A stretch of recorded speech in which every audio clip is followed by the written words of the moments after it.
여기는 지금 가족 만나무 집인데요. 이 안에서 열심히 생활하시는 모범 되시는 분들은 여기서 가족하고 1박 2일 자면서 가족이 음식 싸갖고 오면 먹으면서 1박 2일을 지낼 수 있는 곳입니다. 그래서 가족하고 멀리 떨어져 있었는데 여기서는 같이 함께 1박 2일을 지내니까 굉장히 여기 있는 분들이 좋아하는 곳입니다. 이 안방에 같이 잘 수 있는 침대하고 TV가 있고요. 다 콘도처럼 전기밥솥, 전자레인지, 정수기, 가스레인지, 다 식기 도구, 그다음에 그릇 그런 게 다 돼 있고요. 식탁도 있고 같이 가족들하고 그동안 소원했던 것을 같이 만나서 얘기할 수 있는 그런 장소입니다. 그래서 굉장히 여기 인기도 좋고 선호하는 장소입니다.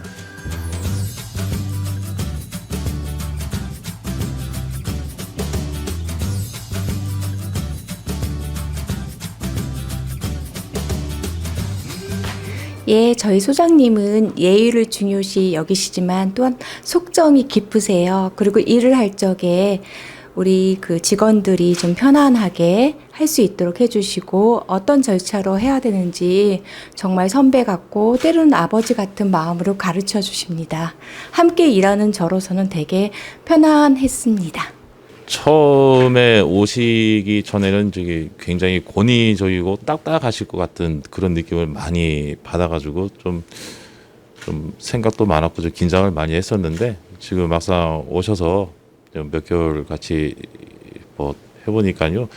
그런 것도 없으시고 결제 가시면 항상 좋은 말씀 많이 해주시고 그 외에 저희 교종에 대해서 아쉬운 점이 좀 많이 남으셨는지 인사 관련 결제로 올라가시면 그 부분에 아쉬운 점도 많이 얘기를 좀 많이 해주셨어요. 소장님 쪽에 앞으로 건강하시고 하시는 모든 일 잘 되길 기원 드리겠습니다.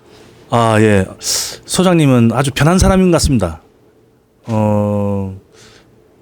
소장이라 하면은 보통 보면은 좀 건의적이고 좀 딱딱하고 조금 그런 부분이 좀 없지 않아 있는데 우리 소장님은 조금 부드러우면서 동네 형 같은 그러면서도 좀 강단이 있는 소장다운 면모도 보여주면서 그런 면이 좀 있습니다. 소장님 퇴임하시면은 제2의 인생 멋지게 사시길 바라겠고 전주에 있는 거기 저 한번 초대해 주시면은 돼지고기 한번 썰어서 한번 가겠습니다.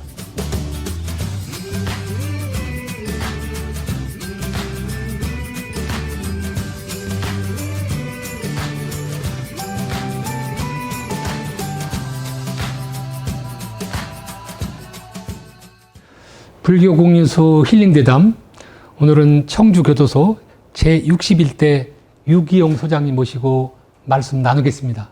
유기용 소장님 반갑습니다. 네, 네. 반갑습니다. 네. 33년 교정 공무원들이 이제 마감하시고 기억에 남는 일 아니면 아쉬운 일이 많았을 것 같아요. 보따리를 하나 좀 풀어보겠습니다. 33년 하면서 그래도 제일 기억에 남는 일은요. 제가 법무부 교정본부에 있을 때 사무관으로 있었습니다. 근데 그때 어떤 일들을 하는 과정에서 다른 죄명들이 여러 가지 있지만 마약 관련 죄에 대해서 어떻게 하면 마약 관련 사범들이 다시 재범하지 않고 할 수 있는지 그걸 방안을 생각하다가 저희 법무부 장관님하고 보건복지부 장관님하고 MOU를 맺어가지고 그리고 마약퇴치운동본부와 서울 영등포에 있습니다. 마약퇴치운동부 이사장님하고 세 분이 MOU를 맺었어요. 그래서 마약사범에 대해서 출소하면 다시는 다시 그런 것들을 하지 않도록 하기 어떻게 하면 좋겠냐. 그래서 방법을 생각했는데 그때 여기 있는 사람들이 이 안에서 교육도 중요하지만 중간에 어떤 과정을 거쳐서 사회에 나가는 것도 중요하다. 그래가지고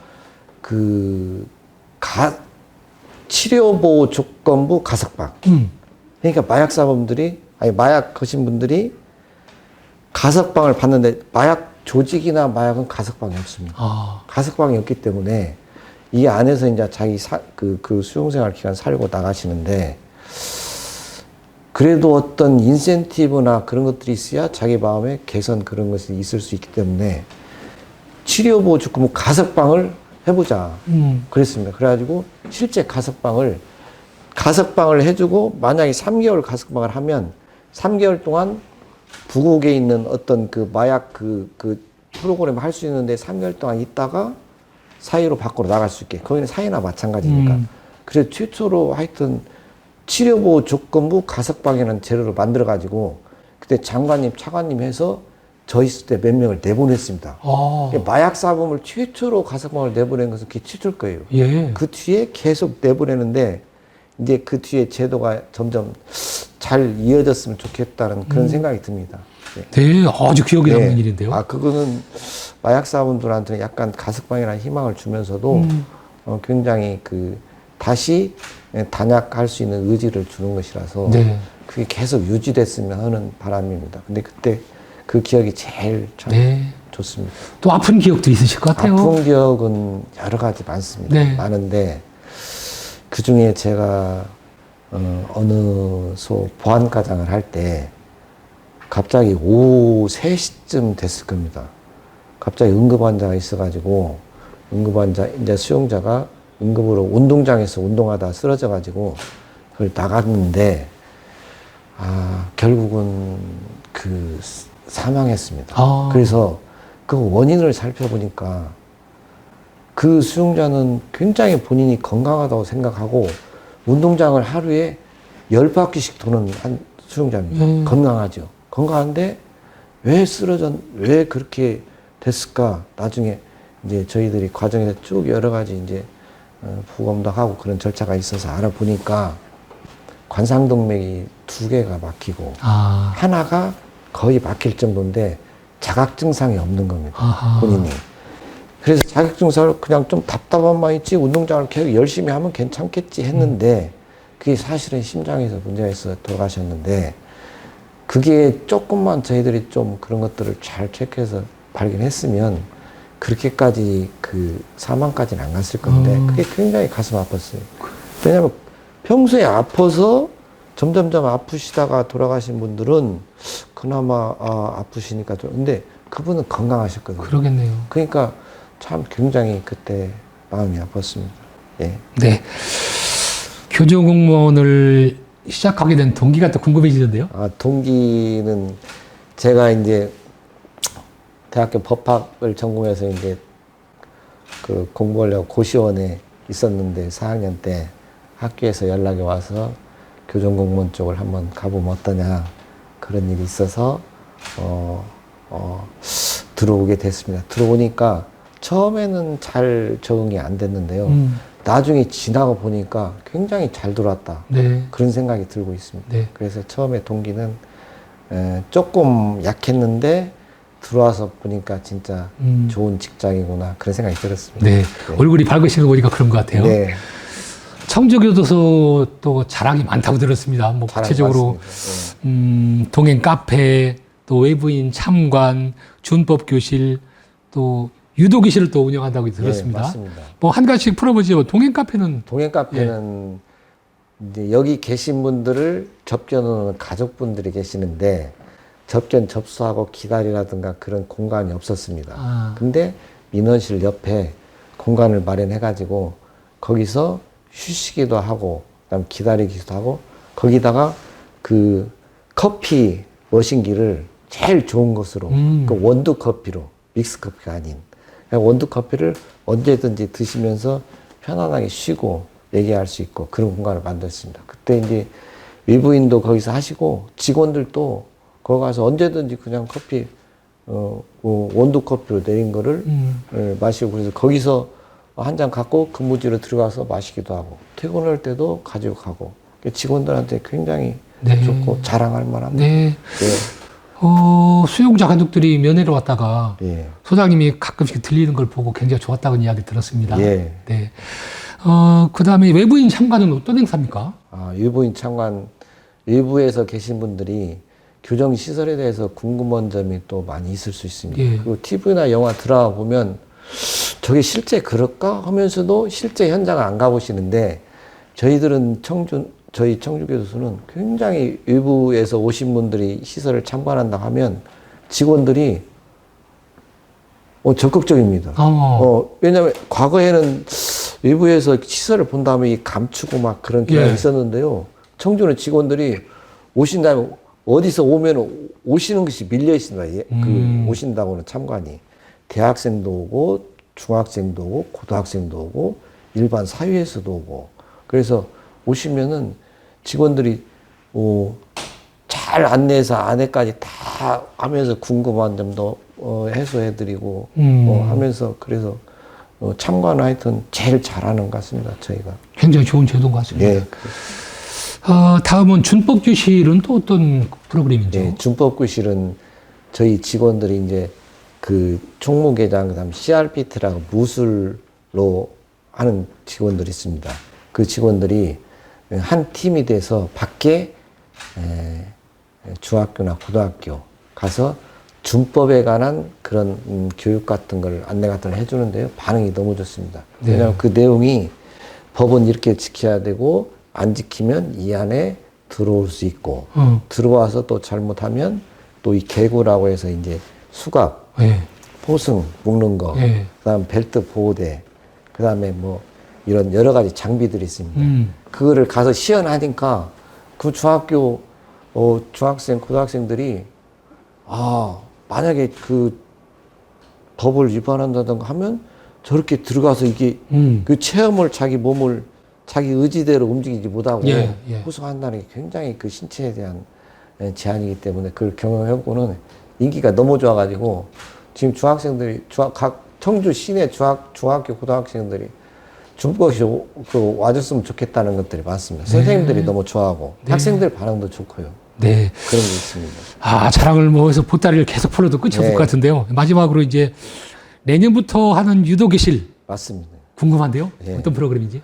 유도교실에서 저희가 직원이 저희 직원들 중에는 무도 뭐 유도 6단, 태권도 5단 굉장히 그 유단자가 많습니다. 그 중에 직원이 저희 이쪽에 그 건물에 그 유도장을 이번에 만들었습니다. 매트를 깔고. 그러니까 거기에서 직원들도 하고 유도의 전문이 아닌 직원들도 있지 않습니까? 직원들도 하고 직원 자녀들 초등학교, 중학교는 직원 자녀들을 그 유도장에 오라고 해서 직원이 직접 가르치려고 그랬습니다. 네. 체력이 좋아야 자녀들도 좋고 그렇죠. 직원들도 좋고 네. 그래서 내년부터 할 예정입니다. 뭐 자랑이 뭐 여러 가지 더 있는데 요거지만 듣기로 하고요. 교정 공무원을 준비하는 학생들이 의외로 많습니다. 선배로서 준비 이렇게 해라. 조언해 주시죠. 교정 공무원 들어오면 좋은 것 같습니다. 과거에는 조금 뭐랄까 오래 전이죠. 교정 공무원들 좀 강하고 좀 강압적 조금 처우 같은 게 좀 좋지 않고 그런 이미지가 있는데 그런 건 지금은 다 없어졌습니다. 없어지고 직원들이 만약에 지금 사부제로 돼 있는데요. 저녁에 야근하고 다음날 일근하고 이틀 쉴 수도 있고 그리고 또 보수도 저희 교정직이 공안직으로 돼 있습니다. 공안직 보수는 조금 높습니다. 한 호봉 정도. 그래서 보수도 좋고 그다음에 일을 하는 일도 굉장히 보람됩니다. 그래서 여기 점점 여기 있는 수용자들을 같이 이렇게 먹고 자고 그다음에 운동하고 입고 그다음에 교육하고 하는 데에 대해서 하면 직원들이 굉장히 보람 있고 처음에 들어올 때는 조금 생소하고 낯설 수 있는데요. 들어와서 공부하다 보면은 이렇게 진짜 사명감 있고 좋은 직장이 없습니다. 공부를 그럼 어떻게 준비해야 돼요? 공부하려면 지금 공무원 총 정원대라 정원이 전체적으로는 조금 축소돼 있지만 저희 교정 쪽은 여전합니다. 그래서 1년에 지금 작년에 750명 올해 하고 내년에는 그보다 더 뽑을 예정입니다. 인원도 많이 뽑고 그러니까 지금 공부해서 들어올 수 있는 것이 요즘 좋은 것 같습니다. 과목은 이제 첫째 체력이 좋아야고요. 네. 그 다음에 이제 교정에 관련된 법 같은 거 그런 거 하면 되는데요. 일단 체력을 잘 길러서 2차는 또 체력입니다. 1차는 필기고 2차는 체력이고 3차는 면접인데 2차 체력에서도 거기서 또 체력이 안 되면 그렇죠. 그럴 수 있습니다. 그래서 일단 공부하면서도 체력을 잘 기르고 그다음에 공부는 열심히 그 관련 법과 공익이나 그런 것들을 해서 하면은 충분히 들어올 수 있습니다. 네. 33년 교정공무원으로 이제 생활하시면서 발전 방향, 요건 좀 바뀌었으면 좋겠다. 그런 아쉬움이 있었을 것 같습니다. 예. 이 기회에 한 말씀 주시죠. 교정이 그동안 많이 발전했습니다. 실제 우리 교정이 전 세계에서 외국에서 하는 것보다 저희 교정이 제일 세계에서 앞서가는 겁니다. 예. 이따 보실 수도 있지만 만나무 집이나 가족 접견이나 아니면 수용자 기후나 수용자에 대한 교육이나 직업훈련 여러 가지가 굉장히 앞서 있습니다. 전화 사용이나 접견이 그것도 지금도 전화도 그동안 몇 번 제한했는데 지금은 굉장히 10번, 20번 접견도 마찬가지로 충분히 할 수 있게 또 접견 시스템도 그냥 일반 접견 시스템이 아니라 그냥 전화나 스마트폰이나 그걸 집에서도 할 수 있게 한 것은 우리나라 첨단 다른 나라는 이런 제도를 그렇게 빨리 받아들이지 못합니다. 그래서 지금까지 잘 올라왔지만 그 올라온 중에서도 제가 조금 한 33년 하면서 한번 바라고 싶은 것은 사실은 교정의 기능은 구금하고 사회에서 격리해서 형을 집행하는 구금 기능이 제 1번이고요. 그 다음에 두 번째는 여기 있는 사람들이 결국은 사회로 돌아갈 거예요. 네. 사회에서 왔으니까 사회로 가야 되는데 네. 그 중간에 저희가 있지 않습니까? 그러면 여기 왔다가 사회로 갈 때 사회에 가서 다시 안 오게끔 하려면 어떻게 해야 될까? 그게 두 번째 목적 중에서 어떻게 보면 첫 번째와 비슷한 목적입니다. 그래서 다시 안 오게 하려면 사실은 여기에 들어오면 굉장히 가치관이 저는 중요하다고 생각하거든요. 네, 그래서 가치관 교육을 좀 더 그 심도 있게 집중적으로 했으면 그런 생각을 합니다. 예를 들어서 국가관이나 가정관이나 경제관이나 직업관이나 아니면 일반 문화나 그런 여러 가지 가치관들을 밖에 사회 사람들이 일반적으로 생각하는 가치관 수준에 맞게 올려서 가치관이 변하면 자기가 가서 열심히 일해야겠다는 생각이 변하면 밖에서 취업도 하고 잘 살 거 아닙니까? 뒤로 안 짓고. 그래서 가치관 교육을 좀 강화했으면 그런 생각을 갖고 있습니다. 네. 가치관 교육 중요할 것 같습니다. 예. 퇴임 후 사람들이 그런다. 제2의 삶을 살아야 된다. 예. 어떤 준비를 하고 계세요? 스님 말씀하시니까 이제 저도 퇴임이 이제 실감나게 다가오는데요. 이제 퇴임을 하게 되면은, 그동안 이제 시내 아파트에서 살았을 거 아닙니까? 근데 아무래도 좀 전원 생활을 하고 싶은 그런 마음도 있습니다. 그래서 어디 농막에서 좀 하면서 그동안에 있었던 그런 직장에 다녔던 그런 것들을 조금은 좀 힐링하고 싶은 그런 생각이 있고요. 그렇게 하다가 이제 또 봉사활동도 좀 하고, 그 다음에 사회에 조금 보탬이 되는 일이 뭐 있을까 그런 것도 생각하면서 그런 계획 중에 있습니다. 네. 후배들에게 예. 덕담 내지는 근무로 인해서 좀 억울했던 또 힘들었던 직원도 있을 거예요. 네. 이 기회에 좀 다 풀어주고 가시는 게 좋을 것 같아요. 맞습니다. 그 직장 생활을 하다 보면 이게 좋은 일도 있고 나쁜 일도 있고 여러 직원들이 어울려서 이제 어떤 교정의 목표를 그 교도소의 목표를 위해서 이렇게 가는데요. 그러다 보면 좋은 일도 있고 나쁜 일도 있고 있습니다. 근데 그래도 제가 33년 동안 특별한 일 없이 퇴임할 수 있는 것은 같은 동료나 후배나 다 같이 해서 일을 했기 때문에 이런 좋은 결과가 있는 것 같습니다. 동료 후배들에게 굉장히 감사하고 고맙게 생각하고 있습니다. 그래서 동료나 그 후배들도 직장 많이 남은 사람도 있고 적게 남은 사람도 있지만 그동안 남은 기간 건강하고 다른 일 없이 가정이 행복하고 그렇게 직장 생활을 했으면 좋겠습니다. 이제 보따리를 이제 동임해야 되는데요. 예. 마지막 말씀 정리하겠습니다. 막상 퇴임하고 한다고 생각하니까 지금 나가면 아직은 나이가 그렇게 많다고 생각은 않는 것 같습니다. 이제 공무원 정년이 있기 때문에 퇴임은 하는데요. 나가서 이제 어떻게 그 남은 기간을 생활을 할 건지 그런 것들에 대한 좀 생각들을 정리하고 있는 중이고요. 다음에 나가면 그동안 직장 때문에 다른 주변 사람들에게 특별히 좋은 일이나 그런 것들을 하지 못한 기회가 없었다기보다도 그래서 나가면은 그런 어떤 주변에 조금이라도 보탬이 되는 일이 뭐 있을까 그런 생각들을 하고 있습니다. 감사합니다. 고맙습니다. 불교 공유 속 힐링대담, 오늘은 유기용 청주교도소 제61대 소장님 모시고 말씀 나눴습니다. 감사합니다. 감사합니다.